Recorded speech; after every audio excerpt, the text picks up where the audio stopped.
Hi, welcome along. I wanted to do a very quick review of this camera that I've recently bought. It's the Roadhawk Ride. I recently came across this on the internet on a walk around video that Tall Guy Small Bike did, and I decided to get one of these because it seemed to tick all the boxes that I was interested in. First of all, it is absolutely minute. It's probably only just short of 3 inches, maybe 2.5 inches long, and has a really low profile bullet design. Very simple to operate, and it takes a 32 gigabyte micro SD card on the back. It comes in a box with a load of goodies. I'll show you the specs separately, instruction book obviously, and some really good mounts. It's got some familiar type flat mounts, a curved mount, a range of velcro, a self-adhesive. You've got double-sided adhesive ones for the mounts. You've got wrist straps, loops, lanyards, and extra bits and bobs. I don't even know what those are. They don't really apply to me. You've got an adjustable mount which clips onto these things, and you've got a fixed one that also slots in. You've got a choice of a couple of backs. You've got the waterproof one here, and you've got one with some holes in that gives sound. Obviously that's not going to be waterproof. And you've also got some cabling. You've got an extension for the USB, and you've got a USB comms cable, and also there's a hardwire kit for wiring it into a motorcycle, which I've installed on mine. So yeah, I just wanted to show you guys very quickly what this device looks like and what it can do, because if anybody else is like me, they don't always wear the helmet cam, and there's also quite a little bit of faff as to knowing when the thing's recording or not, and this is so easy to use. It's just on all the time, and it's there in the event that something happens and you don't happen to have your helmet cam. So it probably appeals to vloggers and anyone who rides a motorcycle, and it's also advertised as popular for horse riders as well as cyclists, obviously, you know, with traffic nowadays. And the mounting options on it are absolutely fantastic, I think. These you can get with an 8 gig card for about £150, and I just think they're terrific value for money. So I'll intend to show you how I've mounted it on the bike, and show you some onboard footage as well. Catch you in a bit. Okay, so very quickly show you where I've mounted it, just under the front nose here, very small, very discreet, and I'm using the non-adjustable mount, the one that's just meant for adhesive or the wrist strap, and it's fairly unobvious. It's wired into the ignition, as I mentioned. As soon as I flick that on, I've got it powered off the side lights. You've got a red LED that will come up to indicate it's charging, and then after a second that switches to a green and a blue flashing light, and that shows you that it's recording, such as now. So when it's recording, it is actually very discreet, and where I've got it in between the front lights, it really doesn't attract any attention, so it's quite stealth, and I'm really pleased with it.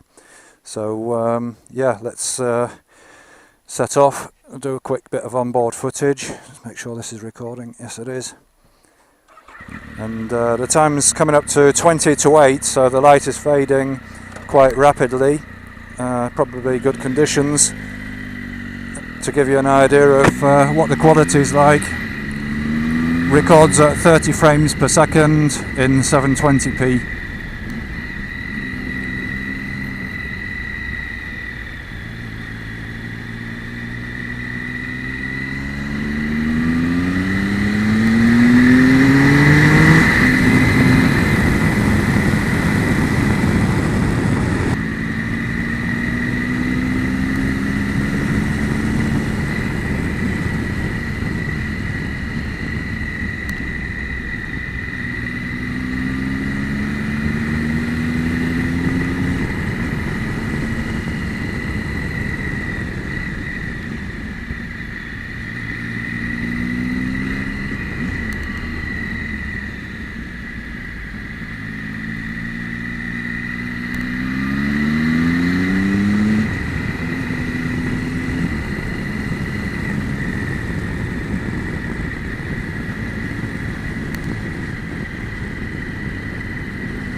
So that was that, and just to give you some limitations and advantages of this little device. The main advantages are that you can hardwire it onto a motorcycle, so if you want something that's 100% reliable, switches itself on and off with the ignition, you can wire this in and completely forget about it. Put a 32GB card in it and it will record 8 hours in 720p. The drawbacks are that you can't configure the resolution, it's 720p or nothing. You can't take photos with it, there's no line in for the microphone, so the sound quality isn't really that good. But if you're wanting a road safety camera, this, just because it's so light and so small, really is a winner. So yeah, completely foolproof and a great backup for any helmet camera that you might have. And if you just want it for purely safety, the fact that the sound quality isn't that great with the permanent wiring device on the back of it, because that's basically a waterproof one, then you know it's a good little solution for a lot of people. I'll put a little link on the end, or a little picture of the full specifications of the camera so you can see it. Anyhow, that's it from me. Thanks for watching, ride safe, and I'll speak to you all again soon. Bye for now.